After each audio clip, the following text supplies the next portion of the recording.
feels good to be in KC. I remember coming here 12 years ago, man.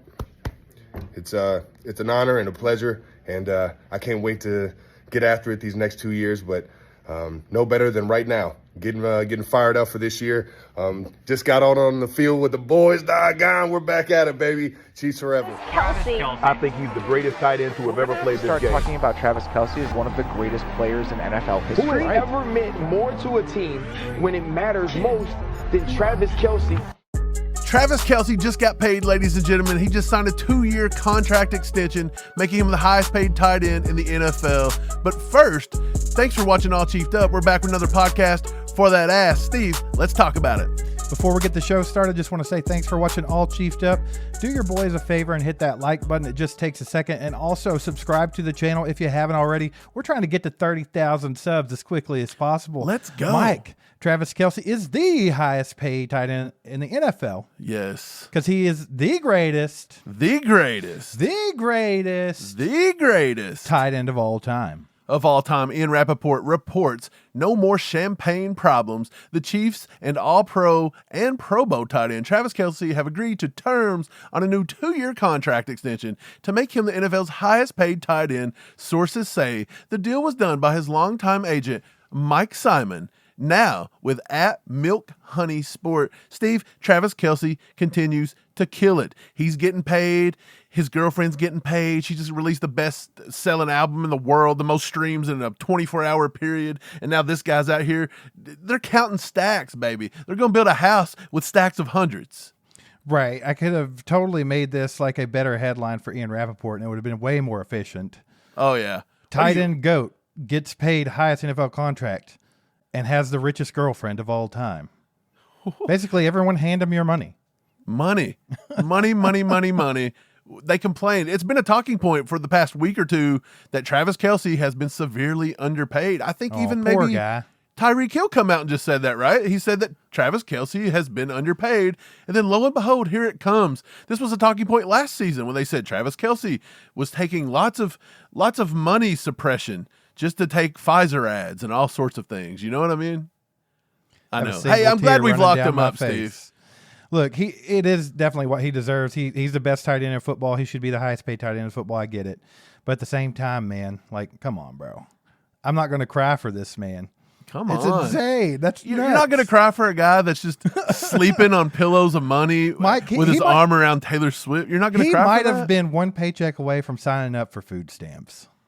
Very possible. This dude was on welfare straight up until this contract.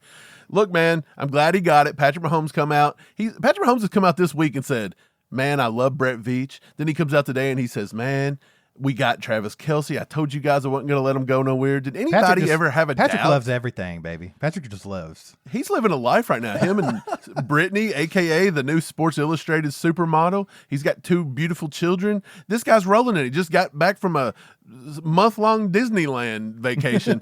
This dude's playing golf out here every day with celebrities. Nothing's better than Mahomes, Travis Kelce, and Chiefs fans' lives here lately, Steve. But let's jump into some UDFA stuff. A lot of people pumped about this draft class, by the way. We both give it an A plus, possibly. Said it could be Veach's best class yet once it all pans out.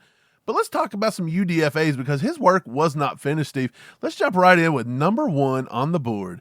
People are horned up about this guy, my boy.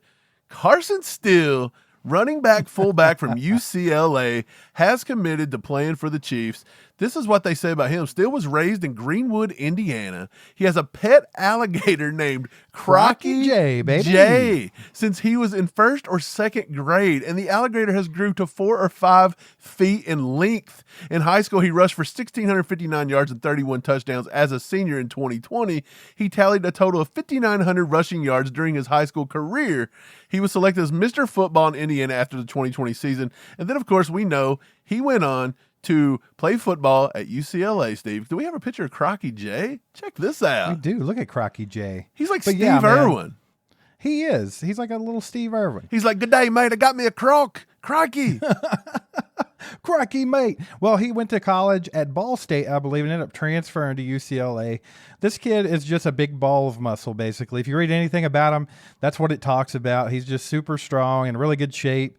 He loves contact, and he's going to get you short yardage. Mike, I talked about this. I said, you think they're going to get Carson Steele, try to get a fullback on this squad, because we didn't have all these short yardage problems when we had the sausage. We didn't have it when we had Big Sherm. Sherman the sausage, baby. Dude, his RAS, not too bad for a fullback. 7.59. Of course, his 40's not the greatest. His 20-yard split and his 10's not the greatest. Well, he only runs... He's a fullback. Rumor is he only runs his 40 time with Crocky J, and Crocky J's got really small legs, so... Crocky J does. He has an 81.2 rushing grade, according to PFF, a 78.8 zone rushing grade. So that is what the Chiefs like to run. Let's see what he does. This year he had 6 touchdowns, 17 receptions on 20 targets for another 163 yards. So he can catch the ball out of the backfield, Steve. So I think people are rightfully so horned up about Carson Steele, and maybe Andy Reid could consider putting the fullback back on the roster. Hey guys, proud to tell you that All Chiefed Up is Underdog Sports' newest partners. On top of that, we've got even better news. They're currently running a promo for all new users. The easiest way for you to get in on the fun is by downloading their app and using our code ACU. Even if you've already registered but haven't deposited, you can still use the promo and get up to $100 completely matched. What are you waiting for? Get started today and come play along with us at All Chiefed Up on Underdog Sports. Let's go to another running back that Chiefs Kingdom's pretty horned up about. Emani Bailey, Steve, 5'7", 202. This guy is a bowling ball. Okay, here's his production score, 18th, 26 overall in athleticism, 26 overall as a total running back. His combine results, a 4.6 140, not the fastest. Not the fastest 10-yard split is a 1.57, but a 33.5-inch vertical. That's not really his game. So here's his overview according to Lance Zierlein. You guys can go through this. I'll just read a few things I found. Short back with muscular lower body who might possess the skill set to compete for a future 3-down row. His 3-down potential and quickness to process and burst give him a shot at becoming a productive member of a running back room, Steve. What do you think about Emani Bailey? Emani Bailey's intriguing. He's very, very tiny. I think Brett Veach had the little sign from the amusement park. He was like, must be this tall to ride. This guy can't ride. Let's sign him up. Short. Let's sign him up, baby. He's 5'7", but he's not the super fast back that you would expect them to want from a guy that's just 5'7". But either way, I do like what I see from Emani Bailey. Another horned frog, if you will. Horned up for the horned frog. One thing is, Mike, he does have very good patience. He trusts his blocking scheme. He hits the gas instantly, and he's very decisive from the line of scrimmage. The guy knows what he wants to do. Like I said, the patience is the key with him. And he can also catch the ball out of the backfield, man. So that's a plus. That's a plus. Yeah, we're watching him catch the ball out of the backfield. He looked pretty good at the Senior Bowl. I think he's a guy that's not going to wow you with overwhelming athleticism. It's kind of a different take from what Brett Veach and them seen, but his production is there. The way he's decisive through the hole is there. His vision is good. He has enough burst right off the rip to get through into the second level, into the linebackers. I think it's a guy that could come in and compete with Deneric Prince at some point and at least be a nice camp body that we could throw on the practice squad possibly throughout the year. You can see right here, his RAS score is not going to wow you. A 2.74, and I mean, he didn't even do agility testing. This could have went way lower or way higher. We'll see. Have you noticed a trend? Mike, I've seen a trend. Like when Brett Veach and his staff are drafting, it's always guys that have like a 9+ RAS score. They always want these freak athletes. But then they go into the UDFA pool and they just pull out guys that are good football players, and they always have like a 2 RAS score. Think about Nico Remigio last year. It's always like they take their chances on the guys with the ridiculous athleticism in the draft, and then they're like, this guy was a good football player. He's solid. He's solid. They don't care about that stuff when it comes to UDFAs. They also like guys with big crocs. Check it out, baby. Big croc energy out here. Steve, another guy that everybody's a little horned up about, me included, Curtis Jacobs, linebacker from Penn State. Look, he didn't get drafted because he showed up at the combine wearing that pink thing on his head. No doubt. That's what happened. He was supposed to be a 5th-round pick, dude. 6'1", 241. Decent arm length, decent hand size. He was 23rd in production, 8th in athleticism. So here's an athletic guy that Brett Veach went out and grabbed. He ran a 40-yard dash and a 4.58, a 1.59 10-yard split, 35-inch vert, and 18 reps on the bench press, Steve. He played in 8 games in 2020. In 2021, he played in 12 games, 7 tackles for loss, 3 sacks, and interception. In 2022, he was an honorable mention All Big Ten Conference, 52 tackles, 7.5 for loss, 4 sacks, and an interception return for a touchdown. And then in 2023, another honorable mention All Big Ten Conference, played in all 13 games, 50 tackles, 9 for a loss, 2.5 sacks, Steve. This dude is a flat-out baller. Do you want to check out what Lance Zierlein said? Read this to the people. He's a 3-year starter with solid production on a unit that has been full of talent during his tenure. Jacobs has good size, play strength, but offers average range as a tackler. He plays with active hands and can work around blocks, but he's often a step slow in diagnosing the play. Mike, that's one thing that I noticed about Curtis Jacobs. He doesn't exactly have those instincts that a team typically looks for in a guy at his position. I think that's kind of what made him fall. He was projected as a round 5 pick by NFL.com, and of course we picked him up as a UDFA. I think if he could just get a little more football IQ, maybe. I don't know if it's just not that he's not smart, but like he doesn't have those natural instincts. It's like he's always a tick behind because he's trying to diagnose everything and figure out what he needs to do. I think if he could close the gap there, this could be an absolute steal of a pickup. Yeah, I like this pickup. Curtis Jacobs can play. He had a 77 pass rush grade. His run defense was lacking a little bit. It was about a 56 according to PFF, but he can cover. A 65 coverage grade. He misses a few tackles, 12.5% missed tackle rate, but his coverage stops was in the top 125 people in all the NCAA. He didn't really allow any touchdowns, and he can line up all over the field. This is a dude that can get out there and flat out play. If you look at his RAS, pretty athletic too. 8.47 with a 4.58 40. That scores in the 90th percentile here. 90th percentile in the 1.57 10-yard split. And of course, the broad jump shows he's explosive. He scores in the 90th percentile there as well. So I think Curtis Jacobs is a guy that can come in with a little bit of experience here, Big Ten experience. He can be coached up just a little bit more. This may be the one dude that could help us when it comes to special teams and make the roster. We've seen the Chiefs keep a lot of linebackers making the team. Hey everybody, thanks for watching All Chiefed Up for your draft coverage. We appreciate that. I just wanted to take a quick second of your time to show you guys patreon.com/allchievedup. Get on over there, become a patron for just $1 a month, and you can get all kinds of bonus content. We release over there weekly. You'll also be open to the entire back catalog. So make sure to get over there and become a patron for just $1 a month, and it helps our channel big time. Thank you guys. We got Fabian Lovett coming in. Defensive tackle from Florida State. He's more of a nose tackle guy. 6'4", 314, Steve. Not the most production here. You can see he's in the red. His athleticism was about 15th. Athleticism. Man, it has been a long one if you guys can't tell. He started his career at Mississippi State, man. He went there for 2018, 2019. He goes on over to the ACC. He does a lot of stuff there. You can go down the list. He was honorable mention All ACC 2 years in a row. He has a son. His son was actually born a little bit premature. They had to set up a GoFundMe medical expense, and they were able to raise $20,000 for that. So he's a family man. He knows how to play. He was actually comped to Eddie Goldman and said he was around for our projections, says Lance Zierlein. He's a wide body, 2-gapping, impediment to running attacks, looking to impose their will between the tackles. His run plugging talent could create early playing time for him at nose for a 4-3 or a 3-4 stop unit, Steve. What do you think about Fabian Lovett? Fabian Lovett, what they say about this guy is his movements are compact, balanced, and powerful. They say he's got high football character with a strong desire to help his team.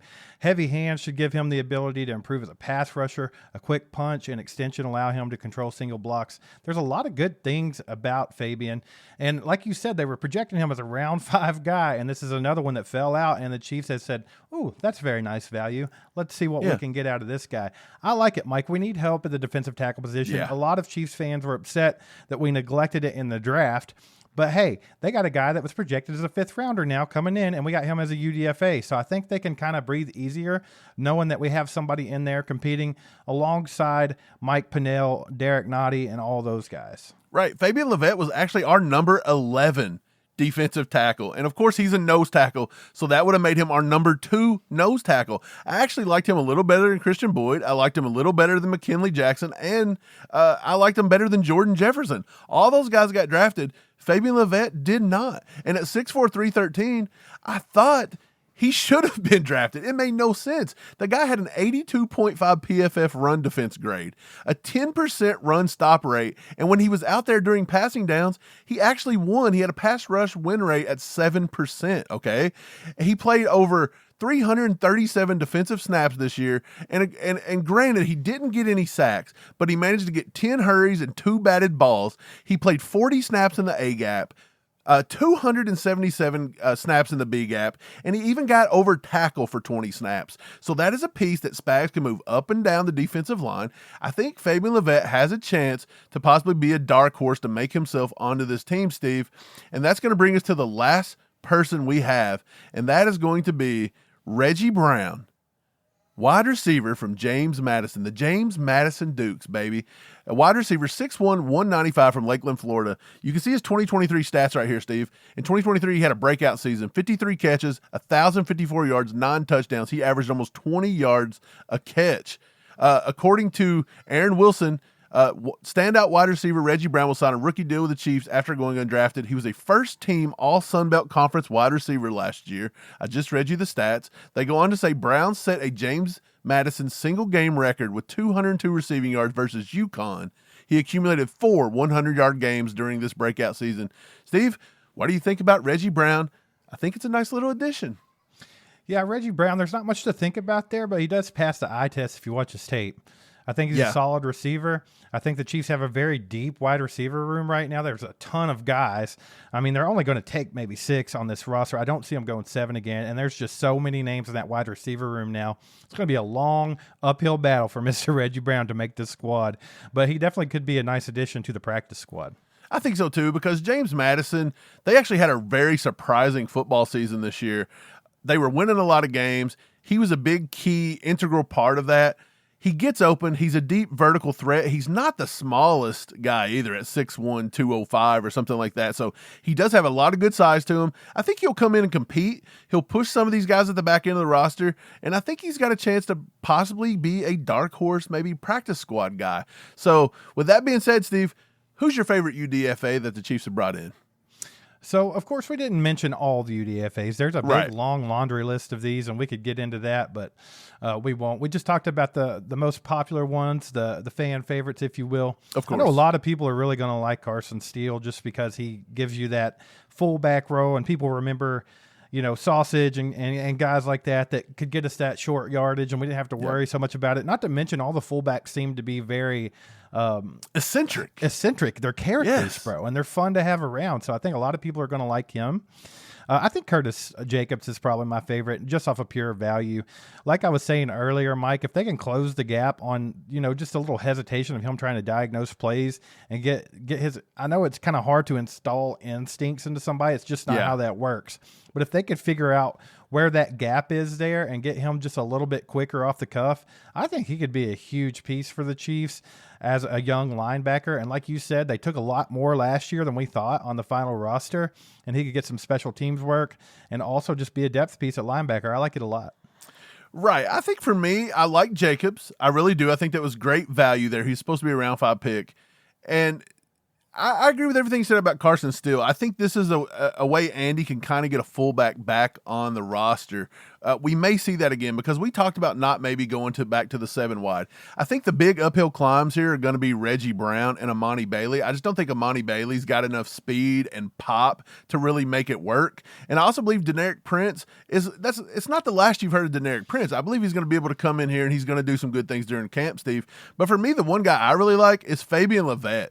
I just think he's got everything in his arsenal to come in and be able to play as a nose tackle, run stuffing guy at 314, 315 pounds. He could be the long-term solution that you didn't get with his prior Florida State guy that we drafted with Derek Nottie. Even though Derek Nottie's not had a horrible career, he's not really boomed that same way you thought. And then, of course, we got Penn coming out there, and he's done a very good job for us. But I think Lovett, if he can get his head on straight, if he can really absorb what he's being taught, and he can become that versatile guy that goes up and down the line, I think Fabian LeBlanc has got a chance to make this roster and to have an impact on the Chiefs roster and the Chiefs defense for many, many years to come. He is one I'm definitely going to be watching.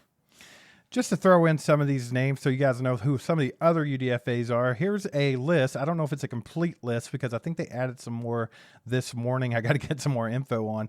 But they have a rookie camp invite to a guy named TD from Villanova, a running back. I mean, if your name's TD, you got to take a look at that. TD, Miles baby. Battle, quarterback from Utah. Baylor Cup, tight end from Texas Tech. Mike, one of your guys, Ethan Driscoll, offensive lineman from Marshall. He's a Louisville native. Bryce Gallagher, linebacker from Northwestern, got a rookie camp invite, and so did Jaron Hayek, wide receiver from Villanova. You got a rookie camp invite for Bryce Houston, linebacker from Ohio.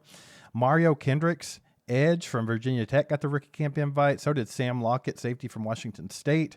And Deshaun McCarthy, an edge from East Stroudsburg, got a rookie camp invite. And then we have Iyabi Oki Onoma, edge from Charlotte. What a name, baby. He's actually a signed UDFA. Then we got a rookie camp invite from Trey Potts, running back from Penn State. Another rookie camp invite from Noah Rauschenberg, kicker from North Texas. There's a punter from BYU, Ryan Racco, that's been signed as a UDFA. Christian Roland Wallace, defensive back from USC. And then a rookie camp invite for Spencer Sanders, QB from Ole Miss. And Nick Torres was signed as a UDFA. That's an offensive tackle from Villanova. And the last one on the list is Jalen White McLean, defensive end from Old Dominion. So a big bunch of names there, man. It's insane how many guys they go through and vet and try out and all that just to come down to that final roster, dude. It's pretty impressive. Right. Very intrigued by the 6'4" corner out of Utah. I think that's a name that I really, really want to watch. Miles Battle. I want to see that one. And then also the punter from BYU, he was one of the only 4 draftable punters, according to all scouts, from the entire draft. And, of course, he didn't get drafted, and we landed him in the UDFA market. So that's another guy to watch out. Maybe he can push the punt god out there during camp, a little thing. But we're going to have rookie mini camp and everything coming up here within the next week or so. Soon. That's going to be the next one. No rest for the wicked, baby. Never ends, Steve. But this has been very informative. It's been very much a fun exercise to go through and look at all the UDFAs, because I believe Brett Veach not only killed the draft, but he killed the UDFA process. He could have went and got Joshua Cephas, though, man. Come on, Brett Veach. He could have. Just do your boy one solid every once. I kind of wonder if he even reached out to him, because I read that Josh Cephas signed with the Browns, and now he's switched it to the Jags, kind of like Khalif Halsey did last year, switching from the Jets to the Chiefs. So we shall see. I'm sure these guys all get it coming out on Fast and Furious, and they actually signed for straight money. So it's a little different than being drafted, although the drafted guys will eventually get bigger money. But that's going to wrap it up for today, and we appreciate you guys being here. Thanks for watching. Thanks for subscribing. Thanks for clicking that bell. We'll catch you guys next time. Go Chiefs.